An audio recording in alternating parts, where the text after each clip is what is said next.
Things weren't easy in our house growing up. My father was drinking and he and my mother often fought. What I remember was the fear and feeling like I was walking around on eggshells. And because of this, I was determined never to drink. But the promise didn't last past my 14th birthday.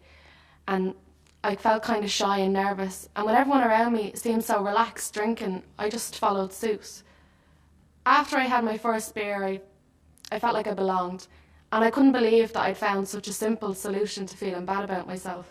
I started hanging out with the older kids and getting in trouble with teachers. And in the end, skipping school. You can't say that about someone's mouth. You can say it about me, but you can't say it about No, you can say it about me. My family had no idea where I was half the time. By the time I was 17, I was drinking most days, and I'd convinced myself that I must be just a party girl. But bit by bit, I was losing interest in anything but drinking. Get off me! And I would drink anything. More and faster than anyone else. Even the dregs on the table that nobody would touch.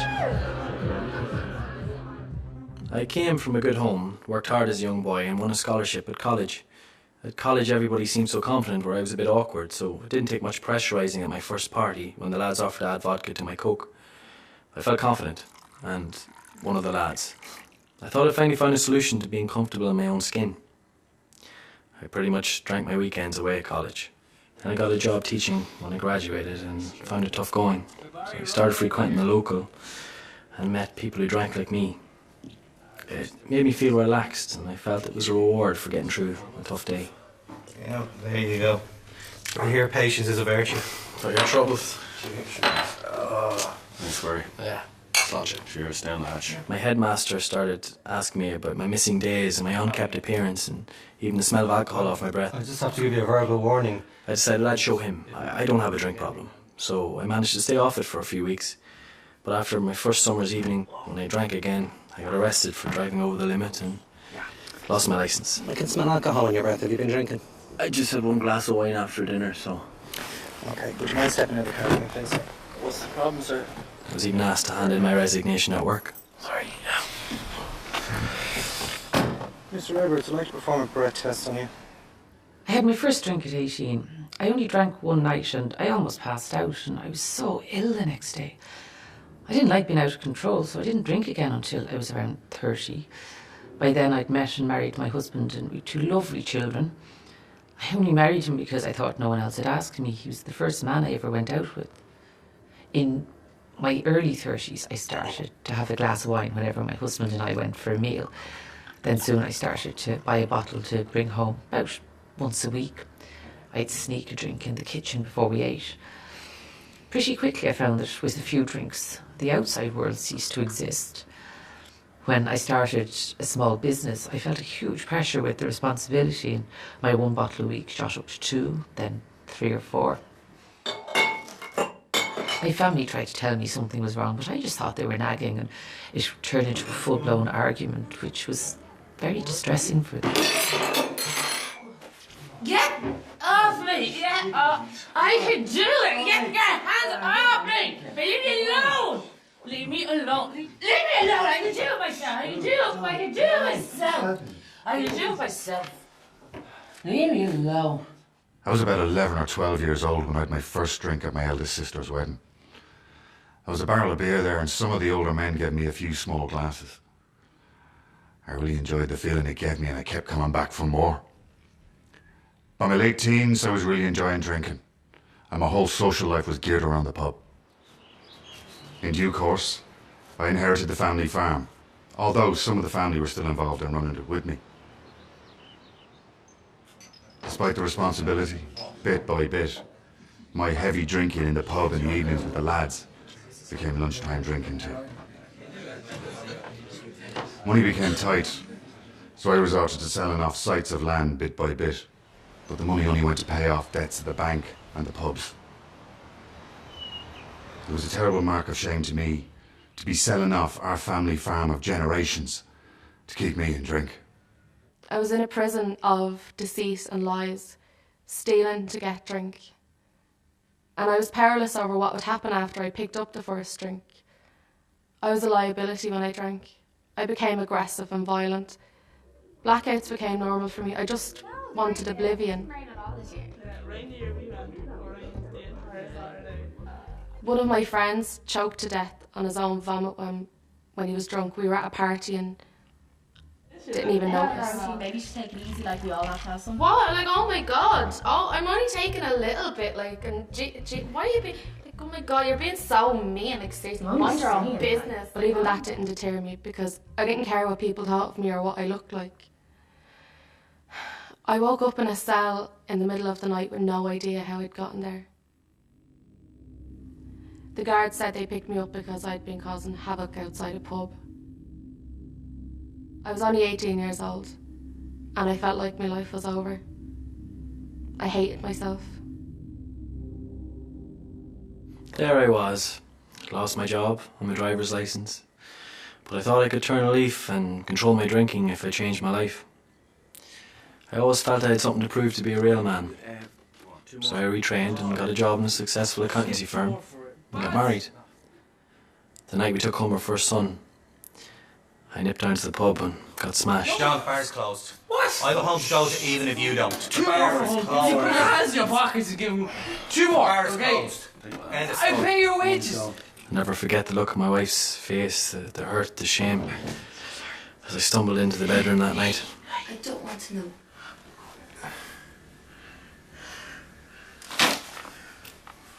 Life at home slowly deteriorated as I spent my evenings in the spare room drinking alone. I was in a state of despair, and even though I could see it was destroying my family's life, I couldn't stop myself. On top of the rows with my husband and children, I was very depressed and craving drink in the morning, although I'd hold off until the evening. It was when I started to have a few glasses on a Sunday morning I knew I was in trouble. Mom, are you ready?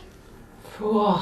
The dress-up party, remember? You're not going to any party. Nobody wants you at their parties. I was suffering the DTs. My nervous system was shattered. I wasn't sleeping.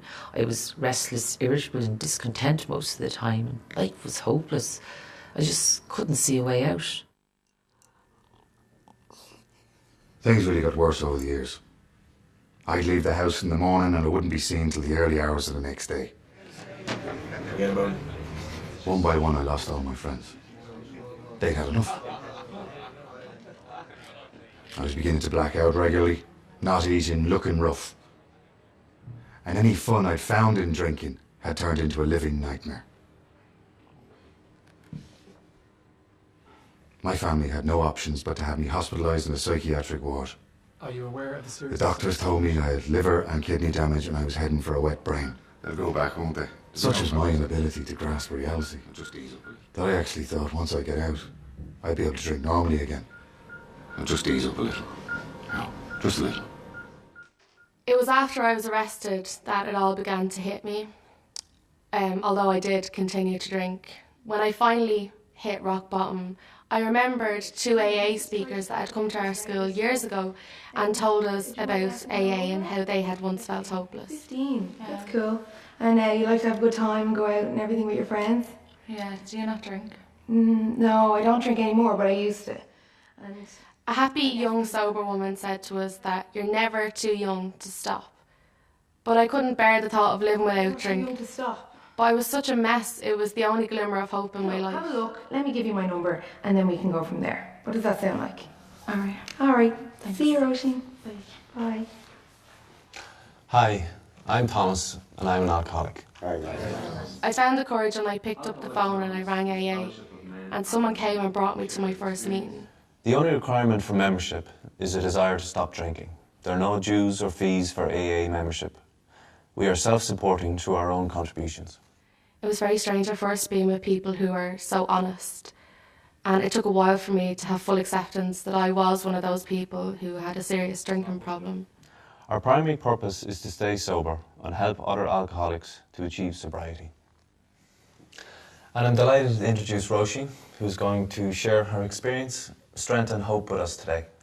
But gradually I started to feel and open up and share when I hurt instead of bottling it all up. I'm Roisin and I'm an alcoholic. And I'm nervous because this is my first chair.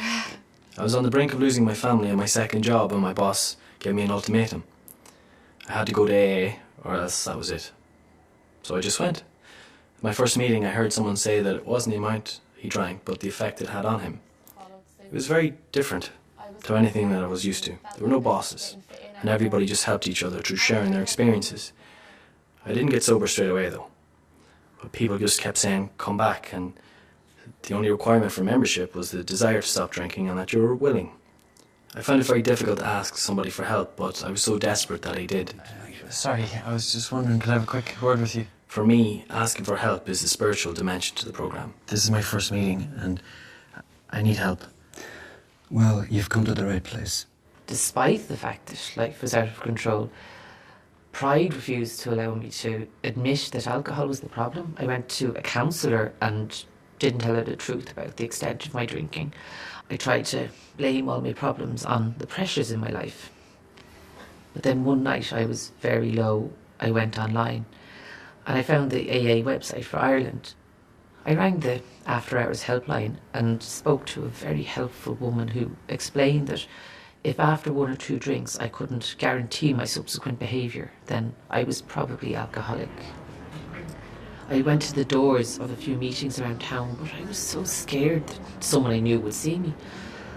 Eventually I got the courage to go to a meeting, and I was told straight away that anonymity is key to AA to protect the identities of the people who attend. That really helped me. Anonymity is the spiritual foundation of all our traditions. Who you see here, what you hear here, when you leave here, please let it stay here. 2 AA members came to visit me in hospital. I thought they were going to teach me how to drink. Instead, they suggested I come with them to an AA meeting. I was always thinking at the back of my mind, I'm not like these people. I'm not an alcoholic. Then one day, out of the blue, someone told a drinking story and I identified with their rock bottom.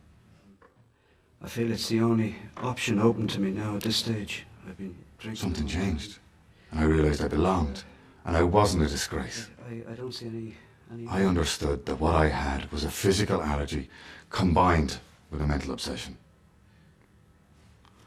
All I had to do was just not take that first drink.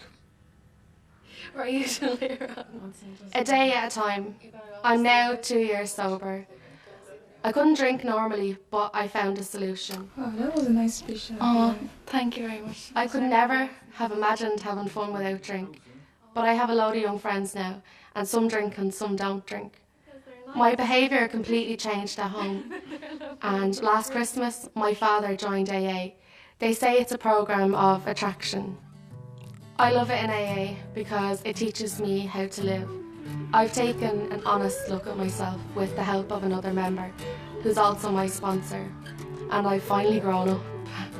I'm back at studying, and I hope to go to college soon. It hasn't been easy, but with not drinking, I have hope and meaning now, and I'm sort of like the person I always wanted to be. My last drink was 5 years ago. I've lost that sense of uselessness, and I've gained an understanding and insight into myself which I've never had before. The most important part for me is to make amends for all the harm that I've caused my family. I brought them to an AA meeting, which was open to non-alcoholics such as family and friends, in order to show them what it was all about. But after I had my first beer, I felt like I belonged, and I couldn't believe I... Life is very good today, although I'm still facing a lot of tough challenges and I do sometimes get frightened. But I know I'll get through these very difficult times with the help of the programme and my AA friends. I enjoy going to AA meetings now. I've been blessed to maintain and sustain my sobriety with the help of my sponsor, who showed me the ropes and explained the AA programme to me. So much in it. Yeah, well, you can do them one by one. You don't have to do them all together. I'm now on the telephone after hours helpline, and I love the chance to help another alcoholic. When I go on holidays with my husband, I maintain sobriety by going to English-speaking meetings, which are available all over the world. I always remember to repeat what I learned early in my sobriety. AA loved me until I learned to accept myself. I never realised when I was leaving that hospital 7 years ago that life could be as good for me and my family as it is today. And I want to thank Roisin, who did a lovely job on the chair. I learned to pick up the pieces when things are contented today. I feel useful again, and I thank God daily for that gift. I could have died, and I'm amazed at life's wonder. I got my sense of humour back again, and I love the saying, teach us how to laugh again, but don't ever let us forget how we cried.